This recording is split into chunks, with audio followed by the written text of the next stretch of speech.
Hi friends, welcome to Renna வீட்டு சமையல். ரென்னா வீட்டு சமையலில் இன்றைக்கி ரொம்ப சுவையான ஹெல்த்தியான அடை தான் பார்க்க போகிறோம். கூடவே ரோட்டுக்கடை தண்ணி சட்னி தான். எளிமையான முறையில் ரொம்ப சுவையாக செஞ்சிடலாம். குழந்தைங்க ரொம்ப விரும்பி சாப்பிடுவாங்க இந்த அடை தோசையை. அந்த சுவையான அடை தோசை ரோட்டுக்கடை ஸ்டைலில் சூப்பரான தேங்காய் தண்ணி சட்னி எப்படி செய்கிறதுன்னு வாங்க பார்த்துடலாம். அடைக்கு முதல்ல 1 டம்ளர் அளவுக்கு இட்லி அரிசி சேர்த்துக்கலாம். அதுக்கப்புறமா 1 டம்ளர் அளவுக்கு பச்சரிசி, அதுக்கப்புறமா 3/4 டம்ளர் அளவுக்கு துவரம்பருப்பு சேர்த்துக்கலாம். கூடவே 3/4 டம்ளர் அளவுக்கு கடலைப்பருப்பு அதிகமாக சேர்க்கும் போது நல்ல சுவையாக இருக்கும், மொறுமொறுப்பாகவும் வரும். கூடவே 3/4 டம்ளர் அளவுக்கு பாசிப்பருப்பு, 2 டேபிள் ஸ்பூன் அளவுக்கு வெள்ளை உளுத்தம் பருப்பு சேர்க்குறேன். சேர்த்துட்டு முதல்ல எல்லாத்தையும் நல்லா அலசிட்டு வந்துடலாம். அரிசி பருப்புலாம் சேர்த்துட்டு நல்லா 5லேருந்து 6 முறை நல்லா அலசி எடுத்துகிட்டு வந்துட்டேன். அரிசி பருப்பு மூழ்கிற அளவுக்கு தண்ணி சேர்த்துருக்கேன். அதுக்கப்புறமா காரத்துக்கு தகுந்த மாதிரி வரமிளகாய் எடுத்துக்கலாம். நான் 10 வரமிளகாய் எடுத்திருக்கேன். அதுக்கப்புறமா ஒரு மூடி போட்டு வச்சிடலாம். அரிசி பருப்பு காய்ந்த மிளகாய் எல்லாமே சேர்ந்து 2 மணி நேரம் நல்லா ஊறி வரட்டும். அடைக்கி அரிசி பருப்புலாம் ஊற வச்சு 2 மணி நேரம் ஆயிடுச்சு. அரிசி பருப்பு காய்ந்த மிளகாய் எல்லாமே நல்லா ஊறி வந்துட்டு இப்போ இதை ஒரு மிக்ஸி ஜாரில் மாற்றிக்கலாம். ஊற வச்சுருந்த அரிசி பருப்பு காய்ந்த மிளகாவை மிக்ஸி ஜாரில் மாற்றிட்டேன். அதுக்கப்புறமா 1 டேபிள் ஸ்பூன் அளவுக்கு சோம்பு சேர்த்துக்கலாம். சோம்பு சேர்க்கும் போது அடை நல்ல மணமாகவும் சுவையாகவும் இருக்கும்.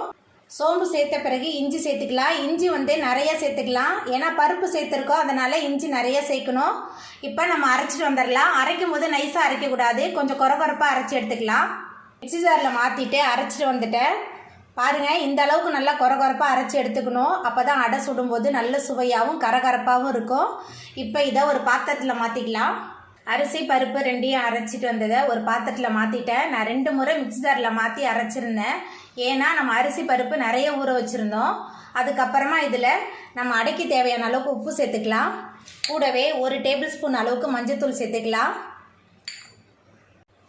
கூடவே 4 பெரிய வெங்காயம் பொடியாக நறுக்கி வச்சுருக்கேன். பெரிய வெங்காயம் சேர்த்துக்கலாம். பெரிய வெங்காயத்துக்கு பதிலாக சின்ன வெங்காயமும் சேர்க்கலாம். கூடவே பொடியாக நறுக்கி வச்சுருக்கிற தேங்காய், 1/2 மூடி தேங்காய் பல்லாக கீறி வச்சுருக்கேன். ரொம்ப சுவையாக இருக்கும் தேங்காவை அடையில் சேர்க்கும்போது. ஒரு கைப்பிடி நிறைய கொத்தமல்லி கருவேப்பிலை சேர்த்துக்கலாம். கொத்தமல்லி கருவேப்பிலை சேர்த்த பிறகு நல்லா கலந்து விட்டுறலாம். எல்லாமே சேர்ந்து நல்லா கலந்துடணும், அப்போ தான் அடை நல்ல சுவையாக இருக்கும். நல்லா கலந்து வச்சிடலாம். அரிசி பருப்பு வெங்காயம் எல்லாத்தையும் சேர்த்துட்டு நல்லா கலந்து விட்டாச்சு. அடைக்கான பதம் இப்படி தான் இருக்கணும். இப்போ அடை எப்படி சுடுறதுன்னு பார்த்துடலாம். அடை பண்ணுறதுக்கு அடுப்பில் தோசைக்கல் வச்சுருக்கேன். தோசைக்கல் சூடாயிட்டு இப்போ சுற்றிலும் எண்ணெய் சேர்த்துக்கலாம். அதுக்கப்புறமா நம்ம ரெடி பண்ணி வச்சுருக்கிற அடை மாவுலேருந்து கொஞ்சம் கொஞ்சமாக எடுத்து இப்போ நம்ம அடையாக தட்டிடலாம். நான் கையால் தான் அடை தட்ட போகிறேன். உங்களுக்கு கையால் தட்டுறதுக்கு பயமாக இருந்ததுன்னா நீங்கள் கரண்டி யூஸ் பண்ணிக்கோங்க. அடை மாவு சேர்த்துட்டு கையால் இந்த மாதிரி தட்டி கொடுத்துடலாம். சமமாக எல்லா இடத்துலையும் இப்படி தட்டிடலாம். அடை மாவு தட்டியாச்சு. அடுப்பை மிதமான தணலில் வச்சு தான் அடைக்கு வேக வைக்கணும். இப்போ சுற்றிலும் எண்ணெய் விட்டுடலாம். எண்ணெய் அதிகமாக சேர்க்கும் போது அடை நல்லா மொறுமொறுப்பாக வரும். அடை ஒரு பக்கம் நல்லா வெந்து வரட்டும். அடை ஒரு பக்கம் நல்லா வெந்து வந்துருச்சு. அடுத்த பக்கம் நம்ம திருப்பிடலாம். பாருங்கள் எவ்வளோ மொறுமொறுப்பாக வந்திருக்குன்னு சொல்லிட்டு. இதே மாதிரி அடுத்த பக்கமும் நம்ம சுற்றிலும் எண்ணெய் சேர்த்துடலாம். எண்ணெய் அதிகமாக தேவைப்படும், ரொம்ப சுவையாகவும் மொறுமொறுப்பாகவும் வரும். அடை 2 பக்கமுமே நல்லா வெந்து வந்துருச்சு. இப்போ இதை நம்ம எடுத்துடலாம். ரொம்ப சுவையான மொறுமொறுப்பான அடை சூப்பராக ரெடி ஆகிட்டு. இதே மாதிரி எல்லா அடையும் போட்டு நம்ம எடுத்துக்கலாம்.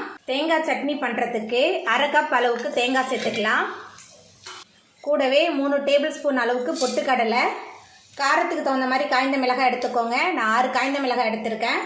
அதுக்கப்புறமா உப்பு சேர்த்துக்கலாம்.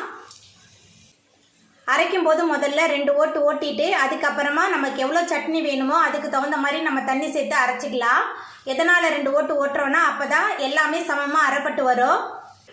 மிக்சியில் மாற்றிட்டு தண்ணி சேர்த்துட்டு நான் அரைச்சிட்டு வந்துட்டேன். தேங்காய் சட்னி தாளிக்கிறதுக்கு அடுப்பில் கடாய் வச்சுருக்கேன். இப்போ கடாய் சூடாயிட்டு 1 ஸ்பூன் அளவுக்கு எண்ணெய் சேர்த்துக்கலாம். குறைவான எண்ணெய் போதும். எண்ணெய் சூடாகி வரட்டும். எண்ணெய் சூடாகி வந்துட்டு இதில் 1 டேபிள் ஸ்பூன் அளவுக்கு கடுகு சேர்த்துக்கலாம். கடுகு பொரிய ஆரம்பிச்சிருச்சு. 1/2 டேபிள் ஸ்பூன் அளவுக்கு கருப்பு உளுத்தம் பருப்பு சேர்த்துக்கலாம். கருப்பு உளுந்து சேர்க்கும் போது தேங்காய் சட்னி நல்ல சுவையாகவும் மணமாகவும் இருக்கும். கடுகு உளுந்து 2மே நல்லா பொரிய ஆரம்பிச்சிருச்சு. கருவேப்பிலை இருந்தால் நீங்கள் கருவேப்பிலை சேர்த்து தாளிச்சுக்கோங்க. என்கிட்ட கருவேப்பிலை இல்லை.